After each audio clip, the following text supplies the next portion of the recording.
alone. Yes. So you can go from the hood to the ringer, from the hood to the ringer, from the hood to the ringer, from the hood to the ringer, from the hood to the ringer, everyone.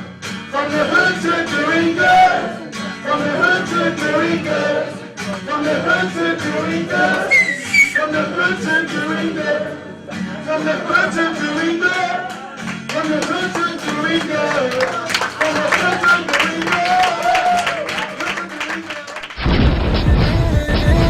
One kid said to me, Jax, I want to be like you, innit?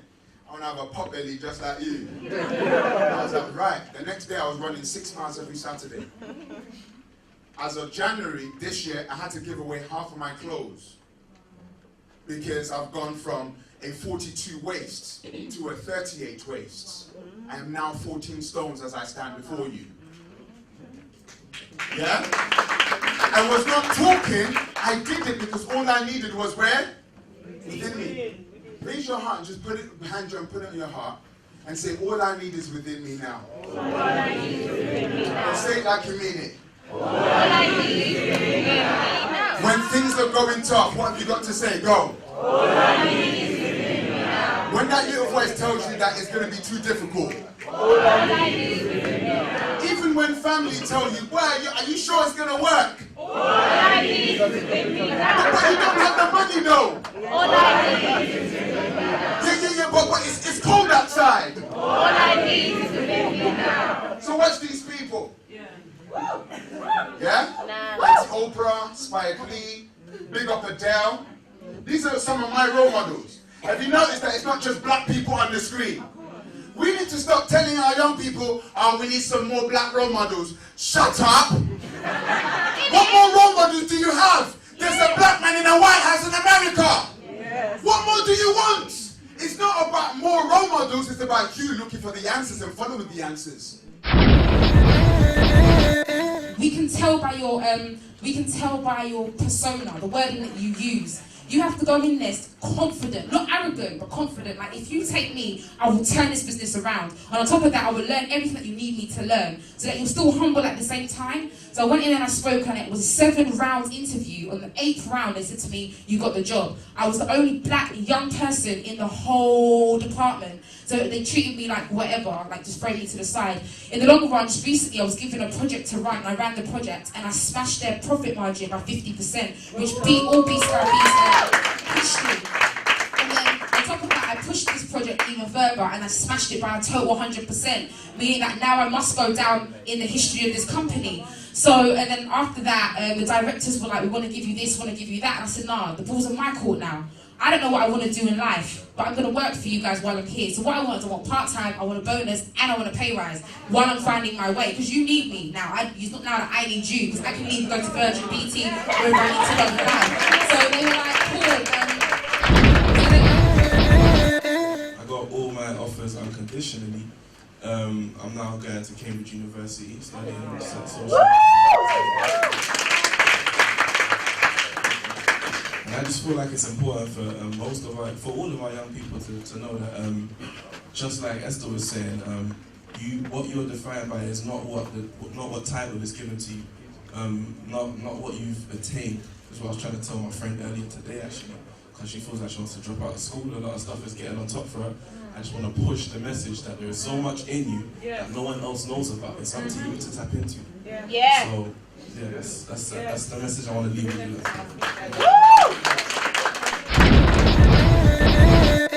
I was in a club in SE1, 2008, and my boy was murdered in front of me. He was shot.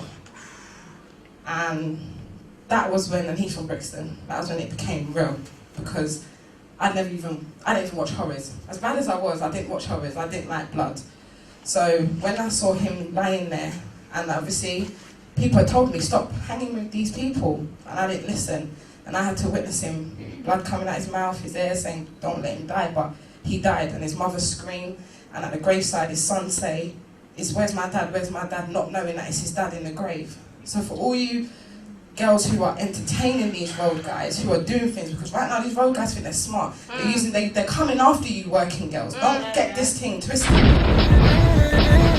We all also need to focus on education, because I don't know where this idea came in that you don't need education, where these guys on the streets are telling them, but I'm telling you now, as a black man that grew up in a racist society in the 70s, you do need education. Education makes you be able to communicate with another person without losing your self-respect and losing your dignity. And part of communication not only makes you communicate, but it opens up your mind to the impossibilities of what the possibility may be.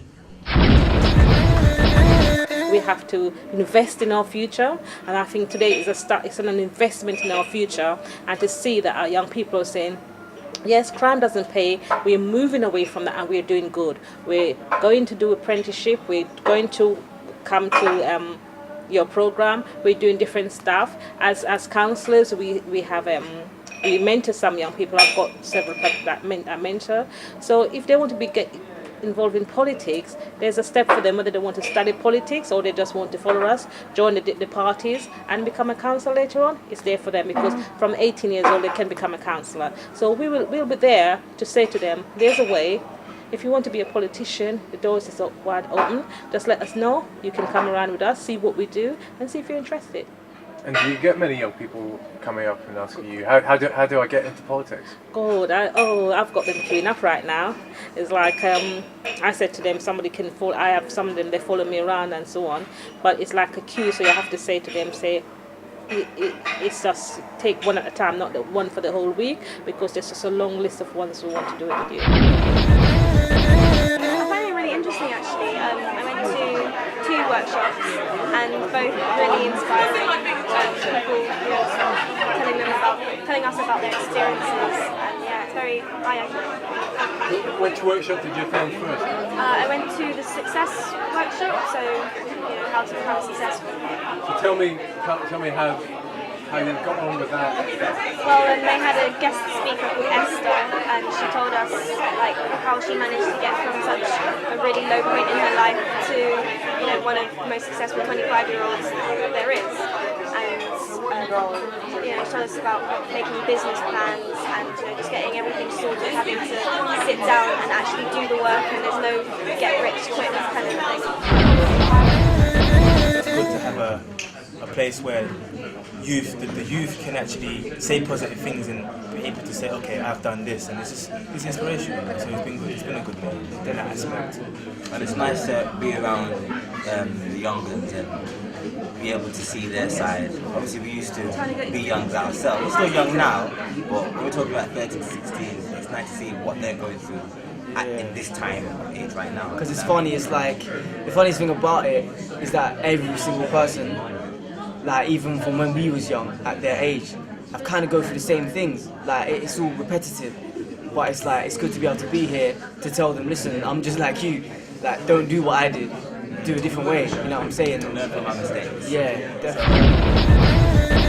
You might go to some workshop and that, but they don't have real experienced people. Like in our workshop, he was talking about how he's not one of those people that just went to uni and studied about it. He's been through that short, he's experienced it first hand. So like when you have someone like that, it kind of what's it called, because like he's probably been in the positions we've been in, and he's like someone we can relate to.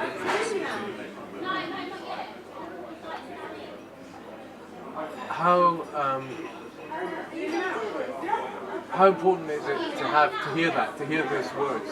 Very important, because like if you don't hear those words, then you won't really know. And when you're not sure whether you should go, you might choose the wrong one and make your life end up rubbish. Like, you have nothing more in life, to be honest. But everything you do is always something to do with crime. It's important to have those people because they can give you advice. Like, say someone tries to recruit you into a gang, they can give you advice how to get out of it. It's like they've experienced it. I think it's like, well, I think it's important to hear that because like suggestions of how not to do this and how to do things better and how to study and work. Like we've heard inspiring people today that have been through bad things, but they managed to get themselves back on their feet. I think that events like today need to be promoted. You need to get out there in the wider community, you know, and get out there and do what you've done today in other areas, in other boroughs, to promote, you know, from hood to being good. Tell me, did you envisage being mayor when you were a mere teenager? No, I didn't. No, not at all. And did you have positive role models in your life then? I mean, you know,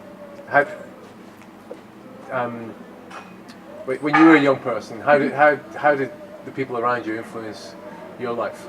It was much different in them days, much different to what it is now.